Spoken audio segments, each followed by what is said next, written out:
Saktong alas 5:30 ng umaga, ika-30 ng Mayo, taong 2024, isang nakabibinging katahimikan ang biglang binasag ng isang tawag sa 911. Ang boses sa kabilang linya, nanginginig at halos hindi maintindihan dahil sa takot. "Tulungan niyo po ako. May babae dito. Sa damuhan. Hindi na po gumagalaw." Ang tumawag ay si Jose Cruz, isang manggagawa sa pabrika na papasok pa lamang sa kanyang morning shift. Ilang minuto lang ang nakalipas, habang binabagtas niya ang madilim at liblib na daan patungo sa Cavite Export Processing Zone, ang ilaw ng kanyang motorsiklo ay tumama sa isang bagay na hindi pangkaraniwan sa gilid ng kalsada. Sa unang tingin, para lamang itong isang tumpok ng basahan.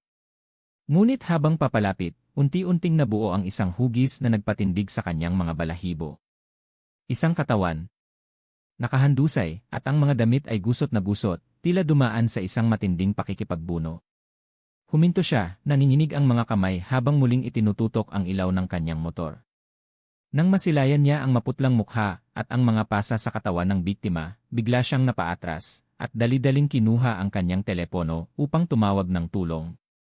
Wala pang ilang minuto matapos matanggap ang tawag, dumating na ang mga tauhan ng Rosario Municipal Police Station, at agad na kinordonan ang lugar. Si Police Colonel Ricardo David, isang veteranong investigador na kilala sa paghawak ng mga malalaking kaso, ang personal na nanguna sa investigasyon. Pagpasok pa lamang sa lugar na tinatakan ng dilaw na police line, ramdam na agad ng lahat ang bigat ng atmosfera. Hindi ito isang ordinaryong pagkamatay. Ang bawat detalye sa crime scene ay tila sumisigaw, nagkukwento ng isang karumal-dumal na krimen. Ang unang napansin ng mga investigador ay ang mahabang hilera ng damo na nayurakan, tila may kinaladkad o nagpumilit tumakbo papalayo patungo sa masukal na bahagi. Agad na pumasok sa isip nila ang tanong, dito ba inatake ang biktima, o dinala lang ang katawan niya rito? Nang gamitan ng high-intensity flashlight ng Scene of the Crime Operatives o SOCO team ang lupa, sunod-sunod na maliliit ngunit mahahalagang ebidensya ang kanilang natuklasan. May mga bakas ng kalmot sa lupa, mga hibla ng damo na tila mahigpit na hinawakan, at ilang piraso ng sinulid mula sa damit na kumapit sa mga sanga. Lahat ng ito ay tumuturo sa iisang konklusyon, ang biktima ay nanlaban. Nanlaban siya hanggang sa huling hininga. Mga 3 metro mula sa katawan, natagpuan ang isang itim na handbag na nakatiwangwang. Ang mga laman nito ay nagkalat sa lupa, isang lipstick, isang pakete ng tissue, isang company Z, at ilang balat ng candy. Halatang may naghalungkat dito ng nagmamadali. Ngunit ang pinakapansin-pansin ay ang kawalan ng 2 bagay, ang kanyang cellphone at wallet. Dahil dito, agad na nabuo ang teorya ng mga investigador na hindi lang ito posibleng panggagahasa, kundi pagnanakaw na rin. Ang motorsiklo ng biktima, isang puting Honda Wave, ay natagpuan sa isang lugar na lalong nagpatibay sa kanilang hinala. Hindi ito nakatumba sa kalsada, kundi nakalubog sa isang mababaw na kanal, halos 20 metro ang layo mula sa crime scene. Imposibleng aksidenteng nahulog ito doon. Tinulak ito, sabi ng isang investigador. Maliwanag na sinadya ito ng salarin para itago ang ebidensya o gumawa ng peking eksena. Habang sinusuri ng forensic team ang katawan ng biktima, lalong naging malinaw ang brutalidad ng krimen. Ang damit ng dalaga ay punit at nakataas, at ang kanyang balat ay puno ng mga galos at pasa, mga palatandaan ng isang marahas na pag-atake. May mga marka ng sakal sa kanyang lieg at mga braso, patunay ng kanyang desperadong pagtatangkang makawala. Habang itinatala ng mga investigador ang bawat detalye, isang miyembro ng SOCO team ang nakapansin ng isang mahalagang bakas sa gilid ng kalsada, isang marka ng gulong ng motorsiklo na iba sa gulong ng motor ng biktima.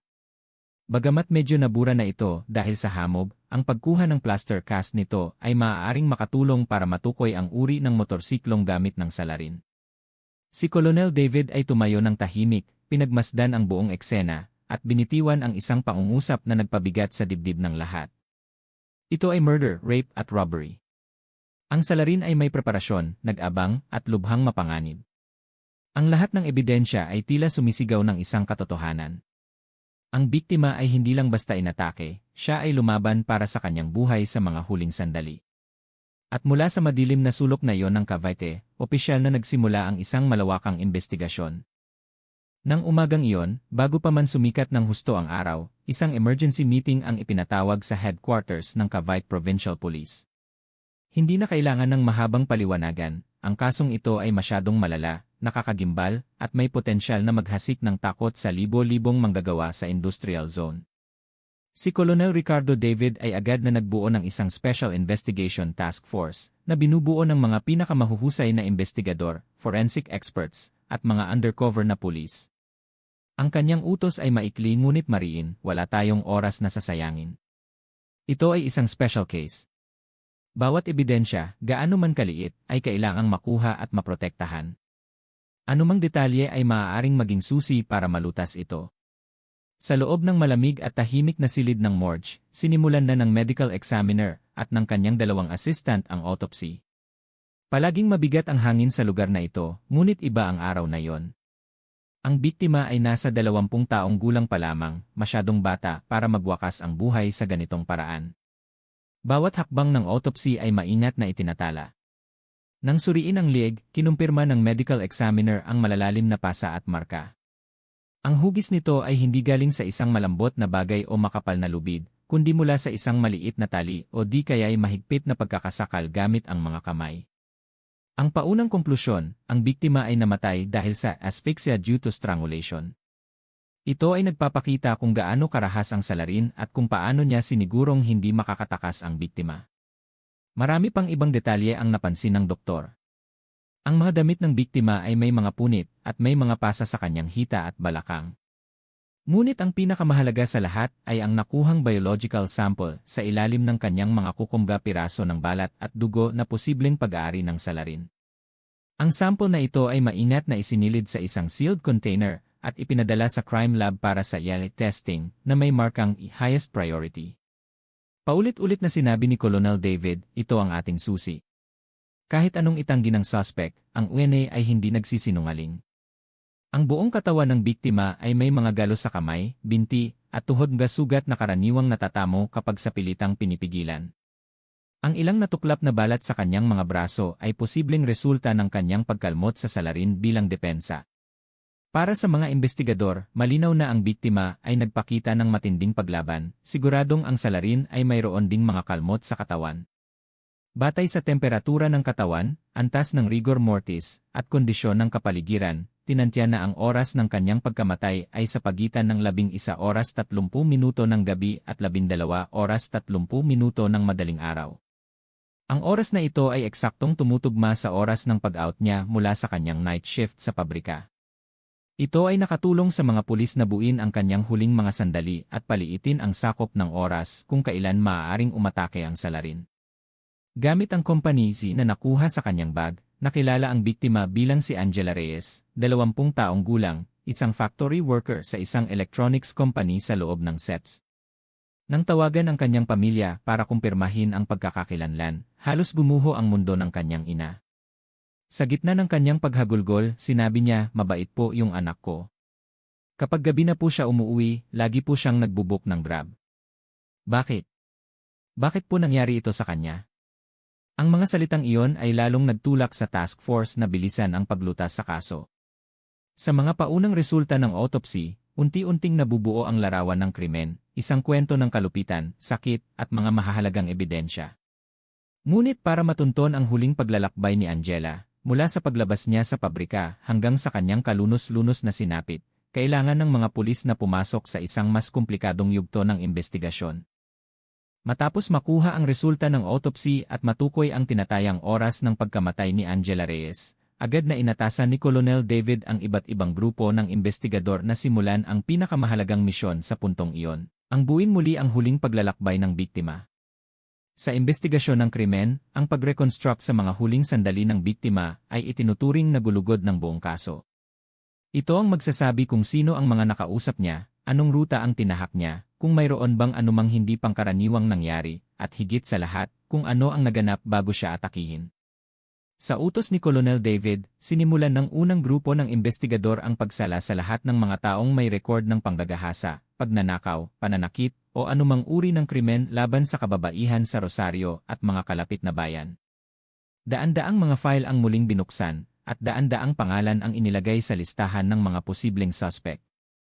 Ngunit alam ni Colonel David na ito ay isang maliit na bahagi lamang ng malaking palaisipan. Para malutas ang kaso, kailangan nilang balikan ang eksaktong sandali na umalis si Angela sa pabrika. Ang pangalawang grupo ay binigyan ng mas maselan at detalyadong gawain, ang buuin ang timeline mula sa pag-out ni Angela. Nagtungo sila sa pabrika kung saan siya nagtatrabaho, kinausap ang kanyang manager, mga katrabaho, at mga security guard para makakalap ng kahit pinakamaliit na impormasyon. Halos lahat sila ay isa ang sinabi, si Angela ay nag-out mula sa kanyang night shift ng alas 11 ng gabi. Siya ay tahimik, mabait, at walang kaaway. At higit sa lahat, palagi siyang nagbubuk ng Grab o angkas tuwing uwi dahil madilim at delikado ang daan pauwi sa kanila. Ito ang unang nagpataka sa mga investigador. Kung ganoon, bakit siya nagmumotorsiklo noong gabing iyon? Ito ang unang red flag. Agad na hiningi at sinuri ang CCTV footage mula sa gate ng kumpanya. Paulit-ulit itong pinanood ng mga investigador, bawat frame, bawat segundo. Alas 11 ng gabi, nakita si Angela na lumabas ng gate. Suot niya ang kanyang helmet at tinutulak ang kanyang puting Honda Wave. Malinaw ang kanyang mukha sa ilalim ng ilaw ng poste, at wala namang makikitang kakaiba sa kanyang ekspresyon. Ngunit dito nagsimula ang problema. Ang mga CCTV camera sa kahabaan ng Governor's Drive ay ilan lamang. Ang mga kuha sa gabi ay malabo, kulang sa ilaw, at madalas ay natatakpan ng mga puno o dumadaang truck. Maraming bahagi ng kalsada ang walang CCTV. Kaya't hindi na nila masundan kung saan nagpunta si Angela matapos umalis sa pabrika. Dahil dito, naputol ang kanilang pagtatangkang buuin ang kanyang huling ruta. Ang grupo ay kinailangang maghiwa-hiwalay at puntahan ang bawat tindahan, kainan, o anumang establishmento na bukas pa noong gabing iyon para humingi ng kopya ng kanilang CCTV. Ngunit karamihan ay masyadong malabo. Isang katrabaho ni Angela ang nakaalala ng isang detalye. Nung pauwi na po kami, may kausap po si Angela sa labas ng gate, pero madilim po kasi, hindi ko po namukhaan kung sino. Ang detalyeng ito ay itinala, ngunit kulang pa rin para makabuo ng isang bagong direksyon sa investigasyon. Gayunpaman, ito ay nagbigay ng ideya na maaaring may nakilala si Angela bago siya umalis. Matapos ang maraming oras ng pagsusuri at pagdugtong-dugtong sa mga piraso ng impormasyon, tatlong bagay lang ang sigurado ang mga investigador. Una, nag-out si Angela ng alas 11 ng gabi. Pangalawa, umalis siyang mag-isa sakay ng kanyang puting motor. At pangatlo, pagkatapos noon, wala nang malinaw na CCTV footage na nakakuha sa kanya. Mula roon, ang huling paglalakbay ni Angela ay nilamon na ng kadiliman. At dahil sa kawalan ng malinaw na lead, ang kaso ay naging mas mahirap lutasin. Ngunit alam ng task force na para makasulong, kailangan nilang balikan ang bawat maliit na detalye. Dahil minsan, ang isang bagay na tila walang kabuluhan ay siya palang susi sa paglutas ng buong kaso. Ilang araw nang tumatakbo ang investigasyon, ngunit tila wala pa ring malinaw na patutunguhan. Ang mga nakalap na impormasyon ay masyadong kulang para makabuo ng profile ng salarin. Ang lugar kung saan natagpuan ang bangkay ay isang eskinita na nagdudugtong sa Governor's Drive at isang residential area. Kaunti lang ang dumadaan dito sa gabi, walang CCTV, at napapalibutan ng matataas na damo at malambot na lupa, kaya't mahirap makakuha ng malinaw na bakas. Dito pa lang ay nahirapan na ang mga investigador. Ang marka ng gulong ng motorsiklo ng suspect ay malabo at hindi sapat para matukoy ang uri ng sasakyan.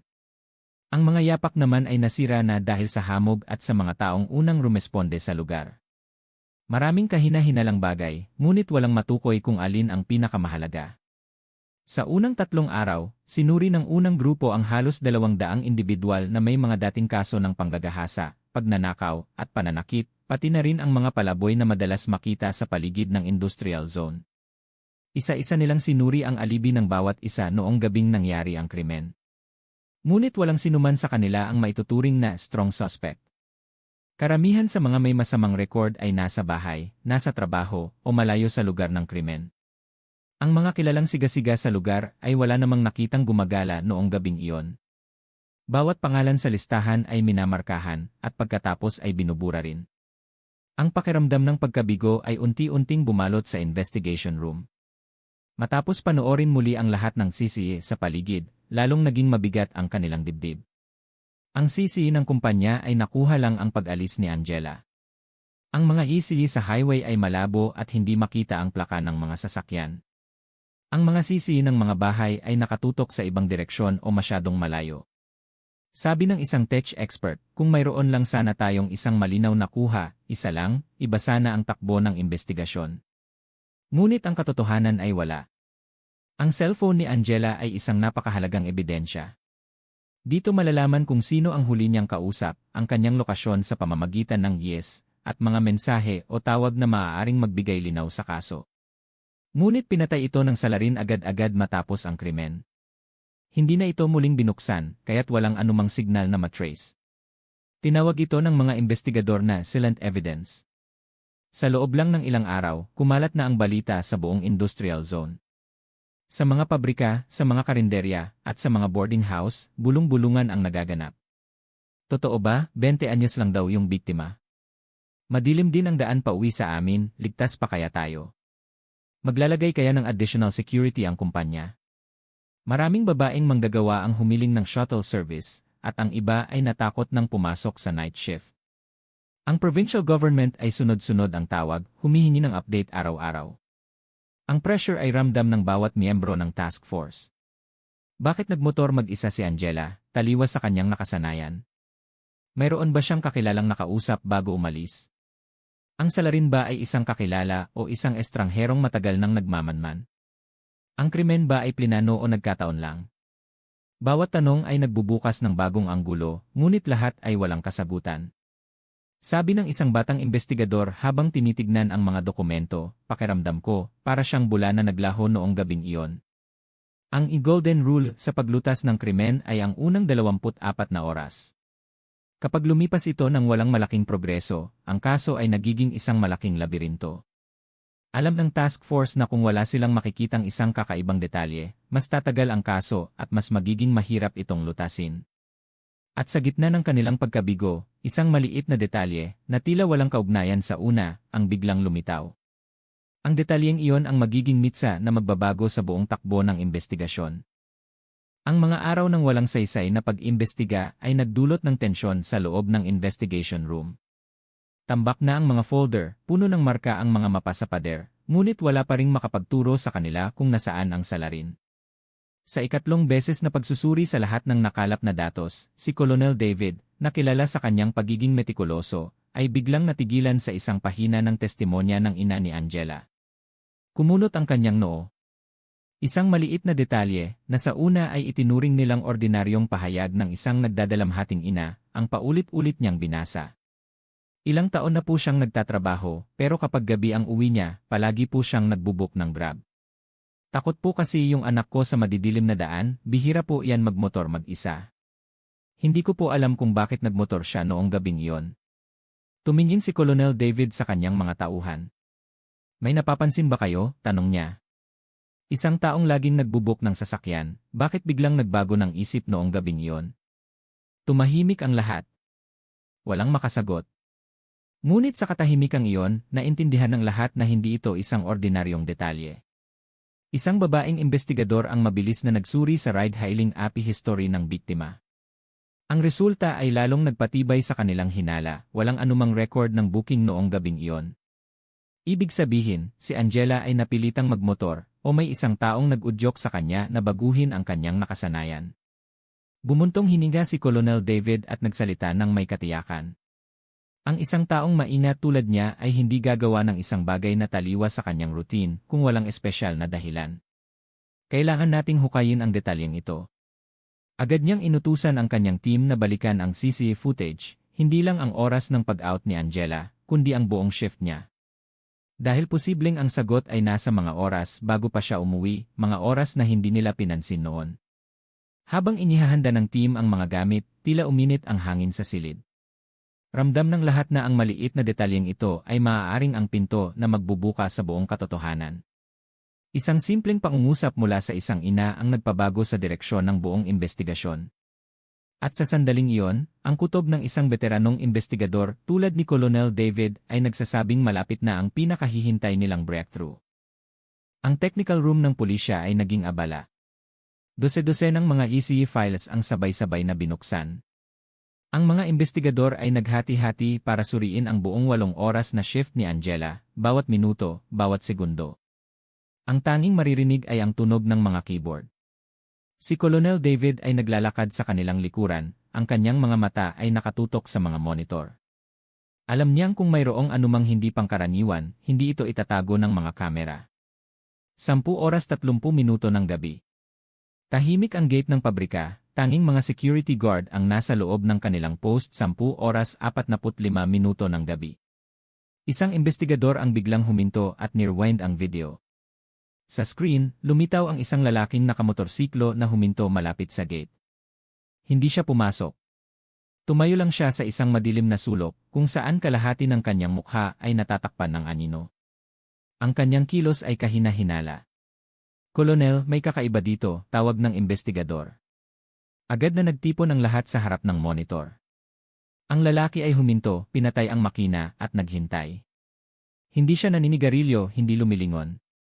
Nakatayo lang siya na tila may inaabangan. Sabi ni Colonel David, sino ang pupunta sa pabrika ng ganitong oras at tatayo pa sa lugar na hindi masyadong kita ng kamera?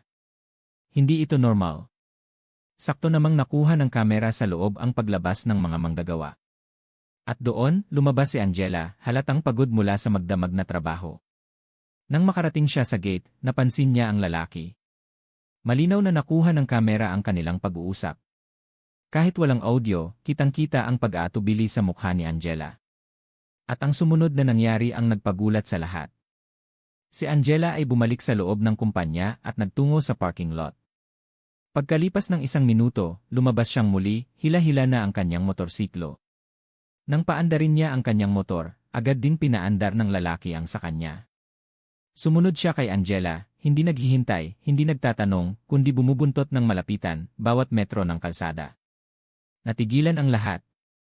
Isang pulis ang nagsabi, ibig sabihin, hindi niya planong magmotor noong gabing iyon. Napilitan lang siya dahil sa lalaking ito. Tumango si Colonel David. Unti-unti nang nagiging malinaw ang lahat. Agad na pinalaki ng tech expert ang imahe, bawat frame.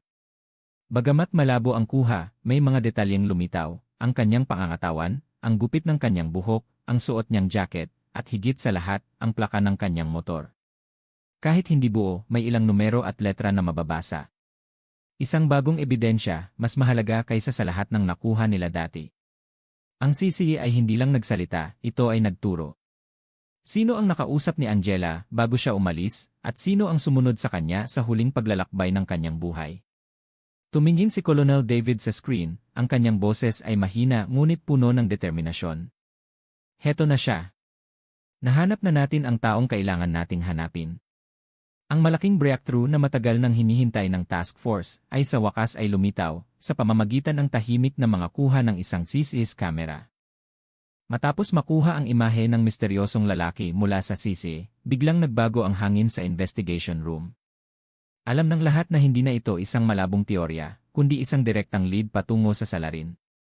Kailangan na lang nilang malaman ang pagkakakilanlan ng lalaking iyon. Agad na sinimulan ng technical team ang pagpapalinaw sa bawat frame ng video. Ginamit nila ang mga special software para ayusin ang imahe, pataasin ang liwanag, at alisin ang noise. Matapos ang halos 1 oras ng masusing trabaho, lumitaw ang mga unang katangian ng lalaki, pahaba ang mukha, maikli ang buhok, payat ngunit matangkad, at nasa early 20s. At ang pinakamahalaga, ang plaka ng motor, bagamat may liwanag na tumatama, ay nabasa nila ang 3 huling karakter. Agad na isinalang ng isang investigador ang mga karakter na ito sa database ng NCA. 3 tao lamang sa buong bayan ang may-ari ng motorsiklo na may parehong huling 3 karakter sa plaka. Mula sa daan-daang posibleng suspect, ngayon ay 3 na lang ang kailangan nilang beripikahin. Sa 3 iyon, 2 ay mga manggagawa sa umaga at may matibay na alibi noong gabing iyon. Isang pangalan na lang ang natira, isang pangalan na agad na nakakuha ng atensyon ng mga investigador, Marco Velasco, 22 taong gulang, nakatira sa isang barangay na 7 kilometro lang ang layo mula sa crime scene. Ang mabilis na background check ay nagbunyag ng maraming bagay. Si Marco ay walang permanenteng trabaho, madalas tumambay sa paligid ng industrial zone, at may dati ng kaso ng pagnanakaw. Minsan na rin siyang ipinatawag sa barangay dahil sa panggugulo sa gabi. Umiling ang isang pulis habang binabasa ang file. Problemado ang taong ito. Walang trabaho at gumagala sa gabi malapit sa mga pabrika. Nag-isip sandali si Colonel David at nagtanong, ano ang kaugnayan niya sa biktima? Mabilis na dumating ang sagot. Si Marco at Angela ay magkaibigan sa social media at ilang beses na ring nag-chat. Ngunit, blinok na ni Angela si Marco ilang linggo na ang nakalipas. Ang mga piraso ng palaisipan ay unti-unting nagkakabit-kabit. Walang sinayang na oras, ang mga pulis ay hinati sa dalawang grupo. Ang unang grupo ay nagtungo sa bahay ni Marco para kumpirmahin kung nandoon siya. Ang pangalawang grupo ay naghanda ng arrest warrant at sinuri ang mga lugar na madalas puntahan ni Marco. Nang makarating ang unang grupo sa maliit na bahay kung saan nakatira si Marco kasama ang kanyang ina, napansin nilang bahagyang nakaawang ang pinto. May naririnig silang kaluskos sa loob. Sumilip ang isang pulis sa siwang at nakita si Marco na nagmamadaling naglalagay ng mga damit sa isang backpack. Halatang-halata ang kanyang pagkataranta. Nagtatangka siyang tumakas, bulong ng pulis sa kanyang radio. Agad na ibinigay ang utos na pasukin ang bahay. Sa isang iglap, napasok na ng mga pulis si Marco sa loob mismo ng kanyang kwarto. Sa ibabaw ng kanyang kama, bukod sa backpack na hindi pa tapos ayusin, may isang bagay na nakakuha ng pansin ng lahat, isang cellphone na nakatago sa ilalim ng unan. Nang suriin ito, kinumpirma ng mga pulis na ito ang cellphone na ninakaw mula kay Angela. Hindi na kailangan ng anumang paliwanag. Si Marco Velasco ay opisyal nang naging number 1 suspect sa kasong gumimbal sa buong probinsya.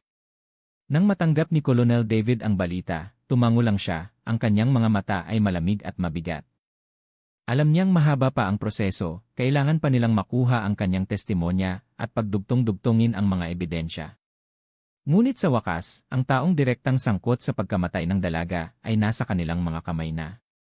Ang kaso ay papasok na sa isang bagong yugto, isang yugto kung saan wala nang matatakbuhan ang salarin. Ang tanging maririnig sa interrogation room ay ang tiktak ng orasan sa pader. Ang ilaw ay nakatutok sa maputlang mukha ni Marco Velasco, na lalong nagpabigat sa hangin. Dinala siya rito agad matapos mahuli, nanginginig pa ang mga kamay dahil sa gulat na hindi siya nakatakas. Ngunit nang maupo siya sa silyang bakal, biglang nagbago ang kanyang kilos. Ikinrus niya ang kanyang mga braso at sumandal, tila nagpapakita ng katapangan, na para bang wala siyang kinalaman sa krimen. Pumasok si Colonel David, umupo sa kanyang harapan, at nagsalita sa mahinahon ngunit matalas na boses. Pangalan, address, trabaho. Sumagot si Marco ng may paghamon, sinabi ko na sa inyo, wala akong ginagawang masama. Nagkamali kayo ng hinuli. 10 minuto pa lang ang nakalipas mula nang mahuli siya sa akto, na may dalang backpack at ang ebidensya ay nasa ilalim lang ng kanyang unan. Ngunit sanay na si Colonel David sa mga ganitong suspect. Para sa kanila, ang pagtanggi at pagsisinungaling ay isang paraan para makahanap ng lusot. Nanatiling kalmado si Colonel David. Dahan-dahan niyang inilapag sa mesa ang isang plastic bag na naglalaman ng cellphone ni Angela.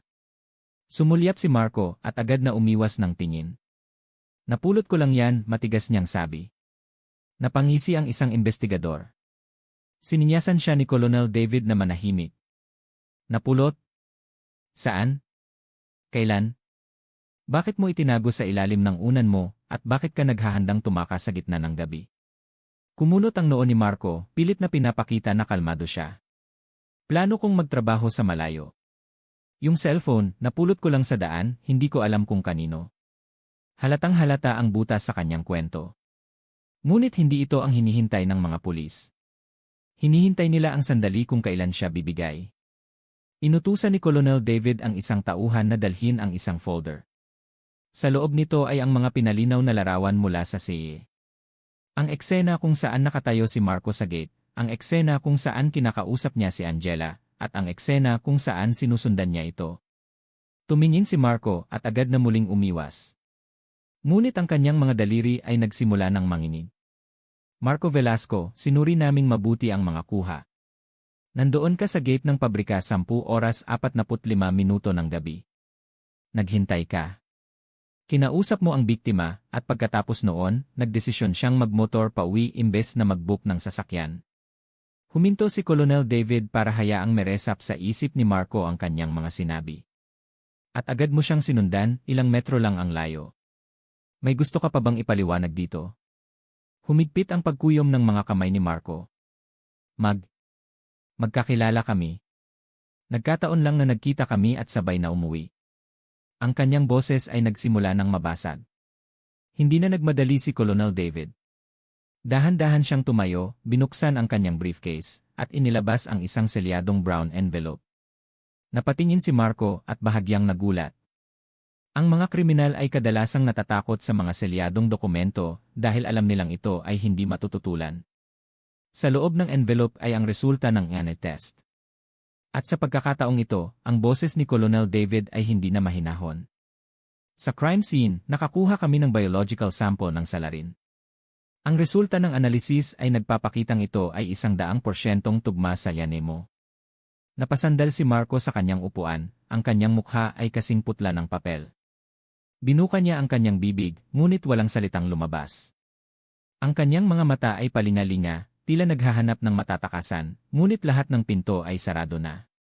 Inilapag ni Colonel David ang resulta ng inig sa mesa. Walang nag-frame up sa'yo, Marco. Ito ay siyensya. Ang DNA ay hindi nagsisinungaling. Ang bigat ng hangin sa silid ay halos nakakabingi. Matagal na katahimikan ang namayani, bago tuluyang yumuko si Marco, ang kanyang mga balikat ay nanginginig. Alam niyang tapos na ang laro.